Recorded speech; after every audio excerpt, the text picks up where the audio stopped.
Hello साथियों, जय हिंद, वंदे मातरम। आप सभी का स्वागत है हमारे इस यूट्यूब चैनल एक्सीलेंट सर पे। तो देखिए, आप स्क्रीन पे देख पा रहे हैं कि आज क्लास 10 साइंस का अर्धवार्षिक परीक्षा थी, जिसका पेपर आज कंप्लीट हो चुका है। तो उस पेपर को हम बहुत ही जल्दी और बहुत ही कम समय में हल करने की कोशिश करेंगे। तो देखिए, आपके सामने पीडीएफ दिखाई दे रही है, इसमें लिखा हुआ है अर्धवार्षिक परीक्षा 2023-24, विषय विज्ञान और कक्षा 10। समय था आपके पास 3.25 घंटे। तो सबसे पहला क्वेश्चन हम पढ़ते हैं बिना किसी देरी के साथ।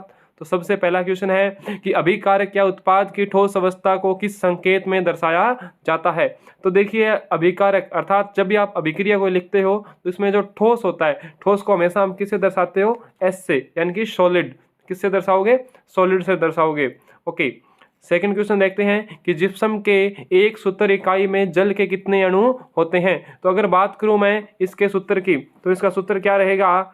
CaSO4, CaSO4 और बाद में रहेगा 2H2O। क्या रहेगा? 2H2O। अर्थात जो जिप्सम का सूत्र है उसके अंदर जो जल के अणु हैं वो कितने होंगे? तो वो देखिए कि हमारे क्वेश्चन दिए 2 अणु होंगे। कितने अणु होंगे? 2 अणु होंगे। ओके, उसके बाद अपने बात करते हैं आगे तीसरे क्वेश्चन की। तो बात करें तीसरे क्वेश्चन की, तो देखिए कि इसके अंदर क्या है कि सोडियम आयन के नाभिक में कितने प्रोटॉन होते हैं। तो इसका उत्तर आ जाएगा 11, क्योंकि सोडियम के कितने होते हैं जी? 11 प्रोटीन होंगे। उसके बाद में अपना अगला क्वेश्चन है कि कठोर जल का संबंध किस आयन से होता है। तो कठोर जल का रहेगा Mg2, Mg+ में 2 इसका उत्तर आने वाला है।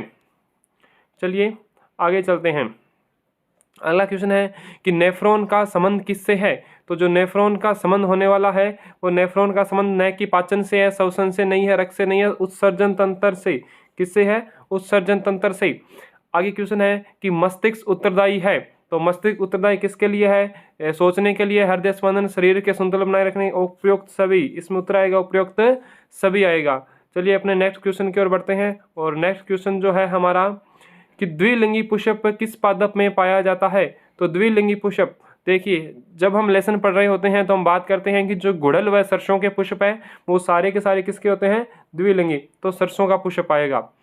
आगे हमारा नेक्स्ट क्वेश्चन है कि मेंडल के पौधों पर आनुवंशिकी संबंध प्रयोग किस वैज्ञानिक ने किए थे। तो ये मेंडल ने किए थे। आगे है कि परितालिका की पेशियां नियंत्रित करती है।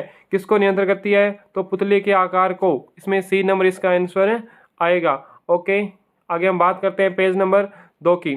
तो देखिए हमारे पास जो दूसरा क्वेश्चन है, मैं इसको थोड़ा जूम कर लेता हूँ। हमारे पास जो दूसरा क्वेश्चन है, नेक्स्ट क्वेश्चन 10 नंबर क्वेश्चन कि विद्युत शक्ति के सूत्र हैं। तो विद्युत शक्ति के हमारे पास जो सूत्र रहेगा वो क्या सूत्र रहेगा? विद्युत शक्ति यानी कि पावर की बात कर रहा है ये। तो पावर का हमारे पास सिर्फ एक ही सूत्र है, P बराबर VI। P बराबर VI यहाँ पे हमें मिल चुका है। ओके, आगे नेक्स्ट क्वेश्चन की ओर बढ़ते हैं कि प्रकृति में मिलने वाली आहार श्रृंखला में प्रत्येक स्तर पर उपलब्ध कार्बनिक पदार्थों की मात्रा का कितना प्रतिशत भाग आगे उपभोक्ता में पहुंचता है। तो उसका रहेगा 10%। हमारे पास ये एक नियम भी है 10% का नियम, कि जब भी कोई भी यानी कि जो पादप है वो कुछ खाएगा, जो आहार श्रृंखला, जैसे कि पादप को कीट ने खाया, कीट को मेंढक ने खा रहा है, फिर मेंढक को आगे सर्प खा रहा है, सर्प को आगे गरुड़ खा रहा है, तो उसमें जो ऊर्जा का जो स्थानांतरण है वह केवल और केवल 10% का रहता है। ओके, आगे हमारे पास क्वेश्चन नंबर 2 आ रहा है। और क्वेश्चन नंबर 2 में हम देखेंगे कि हमारे पास रेगिस्तान है। तो सबसे पहला ही हमारे पास क्वेश्चन है कि रेगिस्तान का उपयोग श्याम या श्वेत फोटोग्राफी में किया जाता है। तो इसका उत्तर आएगा सिल्वर ब्रोमाइड। क्या उत्तर आएगा? Silver bromide. ओके, आगे चलते हैं कि वनस्पति तेल के हाइड्रोजनीकरण की अभिक्रिया किस उत्प्रेरक की उपस्थिति में होती है। तो इसका उत्तर आएगा निकल। क्या आएगा? निकल।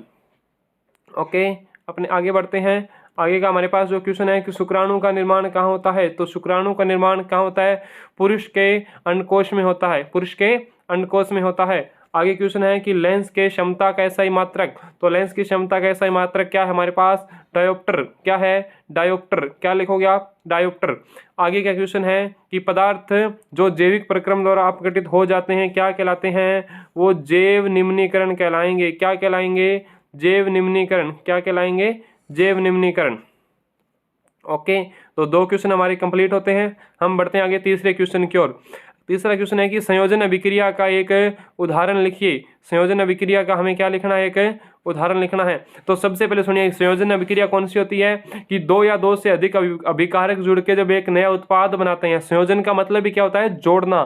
संयोजन का मतलब भी क्या होता है, जोड़ना होता है। तो जो भी नए अभिकारक जुड़ के और क्या बनाएंगे, उत्पाद बनाएंगे, वो क्या कहलाएगी, संयोजन अभिक्रिया। आप इसमें लिख सकते हो कि C+ में O2 बराबर क्या हो जाएगी, CO2। अब देखिए ये दो उत्पाद मिले, एक C मिला और एक ये O, अर्थात दो नए यौगिक जुड़े और आपस में इन्होंने CO2 बना दिया, तो ये क्या हो जाएगी, एक संयोजन अभिक्रिया हो जाएगी। ओके, आगे बढ़ते हैं। अगला हमारे पास क्वेश्चन है कि सोडा अम्ल अग्निशामक में किस रसायन का उपयोग किया जाता है। सोडा अम्ल की बात कर रहा है हमारे पास, तो सोडा अम्ल अग्निशामक में हम करते हैं सोडियम बाइकार्बोनेट। किसका यूज करते हैं, सोडियम बाइकार्बोनेट। ओके, अगला क्वेश्चन है कि कमरे के ताप पर कौन सी अधातु द्रव अवस्था में पाई जाती है। तो आपको मैं बहुत बार बताता हूं कि पारा, मरकरी, पारा, जो पारा है वो कमरे के ताप पे क्या पाया जाता है, द्रव अवस्था में पाया जाता है। उसके बाद में आगे का जो क्वेश्चन है कि एल्काइनों की समजातीय श्रेणी का प्रथम सदस्य कौन सा यौगिक है। तो बात करूं अगर मैं एल्काइन की, तो इसमें एथेन आएगा। क्या आएगा, एथेन। जो एथेन है वो हमारे पास क्या है कि सबसे पहला यौगिक है। उसके बाद में हम बढ़ते हैं आगे क्वेश्चन की ओर। आगे का हमारे पास जो क्वेश्चन है वो रहेगा कि अंडाशय में स्रावित होने वाले हार्मोन का नाम लिखिए। तो अंडाशय में यानी कि महिला में जो हार्मोन स्रावित होता है उसका नाम आएगा एस्ट्रोजन। क्या आएगा, एस्ट्रोजन या प्रोसेट्रोजन, या तो एस्ट्रोजन या फिर आएगा प्रोजेस्ट्रोन। तो आप एस्ट्रोजन यहाँ पे लिख सकते हैं। आगे का हमारे पास जो क्वेश्चन है वो क्वेश्चन क्या रहेगा कि रजोधर्म को परिभाषित कीजिए। तो इसमें आप लिख सकते हो कि जब अंड का निषेचन नहीं होता है। लेसन नंबर 5 में हमारा जो क्वेश्चन है कि जब अंड का निषेचन नहीं होता है तो क्या होता है, तो उसमें आप लिख सकते हो कि जब वो शुक्राणु है तो वो जब भी गर्भाशय में जाएंगे तो वहाँ पे उनको जब भी उधर से क्या है कि जो निषेचन नहीं होगा, जब भी अंडाणु या शुक्राणु का निषेचन नहीं होगा तो क्या होगा, वहाँ से वो वापिस से शुक्राणु बाहर निकलना शुरू हो जाएंगे। तो वो क्या है कि मतलब प्रत्येक वो मासिक चक्कर चलता रहता है। तो ये सारा क्या जो मासिक चक्कर है वही क्या है हमारे पास यहाँ पे रजोधर्म के रूप में हम यहाँ पे लिख सकते हैं। और आगे का हमारे पास जो क्वेश्चन रहेगा आगे का, गोल या दर्पण को परिभाषित कीजिए। जो हमारे पास आगे क्वेश्चन है कि गोल या दर्पण को परिभाषित कीजिए, तो आप लिख सकते हो कि वह पृष्ठ, या लिख सकते हो वह दर्पण जिनका परावर्तक पृष्ठ क्या हो, गोल हो। जिनका परावर्तक पृष्ठ गोल हो वो क्या, गोलीय दर्पण। और गोलीय दर्पण के आपको भाग पूछे तो दो भाग लिख सकते हो, या दो इसके टाइप रहेंगे, एक उत्तल दर्पण और एक अवतल दर्पण। एक तो कौन सा, उत्तल दर्पण, और एक कौन सा, अवतल दर्पण। अगर बात उत्तल दर्पण की करूँ तो इस प्रकार बना के आप अंदर पॉलिश कर दोगे, ये उत्तल दर्पण है। और अवतल दर्पण की करूँ तो इस प्रकार बाहर इसके पॉलिश कर दोगे, ये कौन सा हो गया हमारे पास, अवतल दर्पण हो चुका है। ओके, अगला क्वेश्चन है हमारे पास, हीरे का अपवर्तनांक लिखिए। हीरे का अपवर्तनांक, तो हीरे का अपवर्तनांक कितना होता है जी, 2.42। कितना होता है, 2.42 हीरे का अपवर्तनांक होगा। आगे का क्वेश्चन है कि मानव नेत्र का नामांकित चित्र। तो आपको ये पूरा स्ट्रक्चर बनानी थी, चित्र बनाना था जिसमें नाम लिखने थे। नामांकित का मतलब ही क्या है, नाम लिखने थे। उसमें हमें दर्शाना था कौन सा लेंस है इसके अंदर, कॉर्निया कहाँ है, स्वच्छ मंडल कहाँ है इसका, रेटिना कहाँ है इसका, इसमें ध्रुव तंत्रिका कहाँ है, और इसमें कचाव द्रव्य, ऊपरी नालिका, सब हमें यहाँ पे दर्शानी थी। ओके, और आगे का हमारे पास जो क्वेश्चन आता है वो क्वेश्चन क्या रहेगा, आगे क्वेश्चन है कि परिपथों की विद्युत धारा मापने के लिए किस यंत्र का उपयोग किया जाता है। तो बहुत बार आपको बताया हुआ है ये एमीटर। कौन आएगा, एमीटर।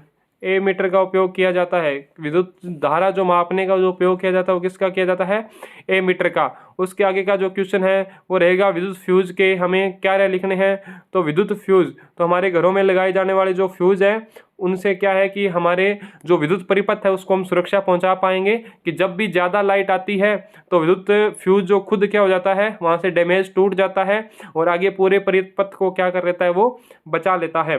तो ये हमारे 3 क्वेश्चन यहाँ पे कंप्लीट हुए। और पार्ट बी अब मैं बात कर रहा हूँ पार्ट बी की। 4 से 14 तक सारे 2 अंक के हैं। तो इसमें समीकरण संतुलित करनी है हमें। क्या करनी है? समीकरण संतुलित। तो जिंक सिल्फर नाइट्रेट या जिंक नाइट्रेट, आगे हमारी अगले पेज पे ये पूरी अभिक्रिया दी हुई है। ये देखिए आप, दोनों अभिक्रिया हमें इंग्लिश में दी हुई है। इसको थोड़ा जूम करते हैं। ओके, ये देखिए, तो ये दोनों अभिक्रिया हैं, इनमें सिर्फ हम संतुलित करके इन्हें लिखना था। 5 नंबर क्वेश्चन पे बात करूंगा मैं आगे। 5 नंबर क्वेश्चन की बात करूंगा आगे, 5 नंबर क्वेश्चन की। तो देखिए 5 नंबर क्वेश्चन में क्या है, संक्षारण को दर्शाने वाली 2 अभिक्रिया को केवल शब्दों में लिखिए। तो इसमें हमें संक्षारण की अभिक्रिया लिखानी थी, अर्थात जो लोहा है, तो लोहा जब ऑक्सीजन के साथ अभिक्रिया करेगा Fe+ में O2, तो वो क्या बना देगा, यानी कि वो धातु का ऑक्साइड बना लेगा, फेरम ऑक्साइड बना लेगा, है ना, धातु ऑक्साइड बना लेगा। तो उससे उस पे ऊपर एक भूरे रंग की परत आ जाएगी, जिसे हम जंग कहेंगे। तो ये सारी बातें आप इसमें लिख सकते थे। क्वेश्चन नंबर 6 की बात कर रहा हूं कि स्वपोषी अपनी ऊर्जा की आवश्यकता की पूर्ति कैसे करते हैं। तो स्वपोषी यानी कि पादप की बात कर रहा है। तो पादप है जो प्रकाश संश्लेषण के द्वारा क्या करते हैं, यहाँ अपनी जो ऊर्जा है उसको पूरी करते हैं। 7 नंबर क्वेश्चन की बात करूंगा मैं। 7 नंबर क्वेश्चन में बोल रहा है कि मानव मस्तिष्क का नामांकित चित्र बनाना है हमें। तो हमें पूरे का पूरा मस्तिष्क का चित्र बनाना था, उसके तीनों भाग, अगर मस्तिष्क, पश्च मस्तिष्क वगैरह, हमें सभी दर्शाने थे यहाँ पे। ओके, क्वेश्चन नंबर 8 की बात कर रहा हूँ कि निम्नलिखित पे टिप्पणी लिखिए। तो एक तो हमारे पास है यहाँ पे विखंडन, और दूसरा हमारे पास है कायिक प्रवर्धन। तो विखंडन यानी कि टूट के जो क्या बना लेते हैं, नया जनन करते हैं, स्पाइरोगायरा वगैरह के हमने बात करी थी, तो वो नया जनन कर लेते हैं। अलैंगिक जनन की दोनों विधियां हैं। कायिक प्रबंधन में हमने बात करी थी, गुलाब की बात की थी हमने, है ना, कि जिनकी टहनियाँ काट के हम लगा सकते हैं। तो ये भी दोनों क्या है, अलैंगिक जनन की दोनों विधियां हैं। उसके बारे में मैं बात करूँगा आगे। 9वां नंबर क्वेश्चन। तो 9वां क्वेश्चन की बात करना चाहूँगा, टिंडल प्रभाव क्या है। तो हमने बात करी थी कि जब भी प्रकाश की कोई किरण किसी बहुत ही पतले से छिद्र से प्रवेश करती है, तो आगे वो अपना एक बड़ा प्रतिबिंब बना देती है, जिसे हम टिंडल प्रभाव कहेंगे। तारे क्यों टिमटिमाते हैं। तो क्यों टिमटिमाते हैं, अपवर्तन के कारण तारे टिमटिमाते हैं। और आप लिख सकते हो कि जब भी प्रकाश की किरण पृथ्वी पे आती है, तो वो क्या है कि धूल मिट्टी के कण से बार बार टकराती है, तो उसका अपवर्तन होता रहता है, जिसकी वजह से हमें तारे क्या होते हैं जी, टिमटिमाते हुए प्रतीत होते हैं। आगे देखिए क्वेश्चन नंबर जो 10 है, वो सेम टू सेम बिल्कुल बुक से कॉपी किया गया है, सीधा वहां से उठाया हुआ क्वेश्चन है। तो इस पर मैं बात करूंगा। देखिए क्वेश्चन नंबर 10। क्वेश्चन नंबर 10 के बारे में बात करूंगा कि किसी विद्युत बल्ब के तंतु में 0.5 एम्पीयर विद्युत धारा 10 मिनट तक प्रभावित होती है। तो देखिए मैंने आपको बताया था आई का सूत्र, आई बराबर क्या होता है, Q/T। अब हमें क्या ज्ञात करना है, Q ज्ञात करना है। तो Q ज्ञात करना है तो Q बराबर क्या हो जाएगा, I इंटू में T। I इंटू में क्या हो जाएगा, T। I इंटू में T। आगे देखिए, इसको मैं एक बार साफ करके आपको दोबारा से बताऊंगा। I इंटू में T, और I हमारे पास कितनी है, 0.5 इंटू में 10। अब 10 हमारे पास यहाँ पे क्या है, मिनट। 10 यहाँ पे क्या है हमारे पास, मिनट। तो मिनट को किस में बदल लेंगे, सेकंड में। इंटू में लगा देंगे 60, तो क्या हो जाएगा ये 600। कितना हो जाएगा ये, 600। अब 600 को जो मैं 0.5 से गुना करूँगा तो मेरे पास उत्तर आएगा 300। और हमें बताना क्या है, विद्युत आवेश। क्या बताना है, विद्युत आवेश। तो 300 कूलाम। कितना आ जाएगा, 300 कूलाम। इस प्रश्न का उत्तर आ जाएगा। ओके, आगे 11 नंबर क्वेश्चन की मैं बात करूंगा। तो 11 नंबर क्वेश्चन में क्या है, एक तो हमें बतानी है परिनालिका की परिभाषा लिखिए। तो विद्युत चुम्बक वाले लेसन में से क्वेश्चन आया है आपके डायरेक्ट सीधा, और यहाँ से हमने चुम्बक बनाना सीखा था परिनालिका, वो हमें दर्शानी थी। अगला क्वेश्चन है इसी का 11वें का जो दूसरा, वो क्या है, दक्षिणी हस्त का अंगुष्ठ नियम, अर्थात दक्षिणी दायां हाथ का जो नियम है वो हमें बताना था कि हमने कुछ इस प्रकार से बनाया था। इस प्रकार से हमारी स्ट्रक्चर रहती है दक्षिणी हस्त अंगुष्ठ नियम की। तो इसमें देखिए हम बताते हैं जो अंगूठा है वो विद्युत परिपथ को बता रहा है, और ये हमारे विद्युत धारा को बता रहा है, और ये हमारे विद्युत जो हमारी क्या चुंबकीय प्रभाव है उसको ये मध्यमा उंगली हमारी बताती है। तो इसके बारे में आपको लिखना था। आगे देखिए 12 नंबर क्वेश्चन देखिए कि परावैंगनी किरणें जीवों के लिए किस प्रकार हानि है। तो इसमें आप लिख सकते हो कि उन्हें परावैंगनी किरणों से त्वचा कैंसर वगैरह हो जाता है, तो इसलिए हानिकारक है। आगे जो 12 नंबर क्वेश्चन का सेकंड पॉइंट है, आहार श्रृंखला को परिभाषित कीजिए। तो आहार श्रृंखला में आप लिख सकते थे कि किस प्रकार एक जो घास पादप है उसको एक कीट खा रहा है, कीट को मेंढक खा रहा है, मेंढक को सर्प खा रहा है, सर्प को गुरुड खा रहा है। तो ये आप सारी बातें लिख सकते थे। आगे क्वेश्चन नंबर 13 की बात करूँगा, घरेलू विद्युत परिपथ में अभिभारण में बचाव के कौन सी 2 सावधानियां बरतनी चाहिए। तो सावधानियां बरतनी चाहिए तो हमें क्या है कि हमने देखे थे कि हम जब घरों में विद्युत परिपथ बनाते हैं तो उसमें एक लाल तार, एक काला तार और एक हरा तार होता है। लाल व काला दोनों अर्थ के और करंट के हो सकते हैं, लेकिन जो हरा तार है वो हमें भूमि में लगाया जाता है, भू संपर्क वायर बोलते हैं उसे। वो क्या था, वो हमारे जो सभी घर का जो अर्थ वगैरह होता है उसको कंट्रोल कर लेता है। क्वेश्चन नंबर 14 था, मेंडल द्वारा बताए गए प्रभावी व अप्रभावी लक्षणों को समझाएं। तो आपको पता है कि मेंडल ने कैपिटल टी स्मॉल टी का जब संकलन कराया था तो उन्हें शुद्ध लंबे पौधे व शुद्ध बौने पौधे प्राप्त हुए थे। और एक जब उन्होंने ये सेम ही पौधे जो लिए थे, देखना, capital R, small R, capital Y और स्मॉल वाई, तो इसके अंदर इन्होंने लाल बीज, झुर्रीदार बीज, गोल बीज ये लिए थे। तो ये प्रभावी व अप्रभावी लक्षण के तहत आएंगे। आगे देखिए 15 से 17 नंबर क्वेश्चन 3 नंबर का रहेगा। अब हम बात करेंगे 15 से 17 के क्वेश्चन की। तो सबसे पहले आपको इलेक्ट्रॉन बिंदु संरचना दर्शानी थी। इसमें आप एथेन, नाइट्रोजन व ऑक्सीजन के दर्शा सकते हो, या फिर आप नीचे नाम भी दर्शा सकते हो। ओके, 16 नंबर क्वेश्चन था जो तंत्रिका पेशीय संधि का चित्र तथा तंत्रिका कोशिका के कार्य लिखने थे। तो कार्य की बात, अपने इसके चित्र की बात करें तो तंत्रिका संधि की चित्र बनाना था। जैसे कि देखिए ये यहाँ पे कोई एक तंत्रिका है और इसका ये डेट्रॉइन है, और आगे दूसरी जब ये इधर से, ये मान लेते हैं कि इधर से ये दूसरी है, और ये जब किसी अन्य, देखना कि ये जब दूसरी किसी तंत्रिका से यहाँ पे जाके मिल रहे हैं तो इस संधि का हमें स्नैप्स कहते हैं, और इसका हमें चित्र बनाना था। वैसे आप पूरी तंत्रिका का भी चित्र बना सकते थे। इसके कार्य की बात करूं तो कार्य में आप लिख सकते हो कि सूचना के आदान प्रदान में अपनी भूमिका निभाती है। अंतिम पेज की मैं बात करूंगा क्वेश्चन नंबर आगे 17 की। देखिए 17 नंबर क्वेश्चन है कि प्रतिरोध को परिभाषित कीजिए। अर्थात हमें प्रतिरोध का बताना था कि जो प्रतिरोध है वो विद्युत धारा में बाधा का काम करते हैं, और उसके बाद में प्रतिरोध ज्ञात करने का सूत्र लिखना था हमें, R1 प्लस में R2 प्लस में R3, और एक हमें लिखना था, मतलब दोनों प्रतिरोध का सूत्र हमें लिख सकते थे। और प्रतिरोध का जो SI मात्रक था वो हमें लिखना था ओम, वो हमें क्या लिखना था, ओम। इसको मैं आपको लिख के बताऊंगा, यहाँ पे हमें ये ओम इसका लिख सकते थे। ओके, उसके बाद में सेकेंड विद्युत अर्थात रो प्रतिरोधकता का हमें बताना था। तो प्रतिरोधकता का भी SI मात्रक ओम मीटर होता है, आप इसका भी मात्रक लिख सकते थे, ओम मीटर। आगे 18 नंबर क्वेश्चन था, ये रासायनिक सूत्र लिखने थे, दोने का सोडा, कॉपर सल्फेट, इनके सूत्र लिखने थे। ओके, उसके बाद में 19 नंबर जो क्वेश्चन है ये हमें मानव श्वसन तंत्र का नामांकित चित्र बनाना था। आपको मैंने पहले ही बहुत बार बताया हुआ है कि ये जो चित्र है, जो डायग्राम आप बढ़िया से तैयार कीजिए, ये चित्र यहाँ पे आएंगे। तो मानव श्वसन का चित्र बनाना था। उसके बाद में हमें बताना था कि श्वसन में विभिन्न पथों द्वारा ग्लूकोज अणु विखंडन को समझाएं। हमने पढ़ा था कि अवायवीय श्वसन, वायवीय श्वसन, इसमें 2 ATP 36 ATP, ये हमने ATP पढ़े थे। और असली में जो श्वसन की परिभाषा है वो क्या था, ग्लूकेज के अणुओं का टूटना ही श्वसन की परिभाषा थी। उसके बाद मानव उत्सर्जन का चित्र बनाना था आपको, और मूत्र निर्माण की प्रक्रिया बतानी थी। लास्ट हमारे पास यहाँ पे जो क्वेश्चन है वो 20 नंबर क्वेश्चन है, उत्तल लेंस की परिभाषा व उपयोग लिखने थे, अवतल लेंस की परिभाषा व उपयोग। तो उत्तल अवतल लेंस आपको पता है कि ये उत्तल लेंस हो गया, और ये क्या है हमारे पास, अवतल लेंस हो गया।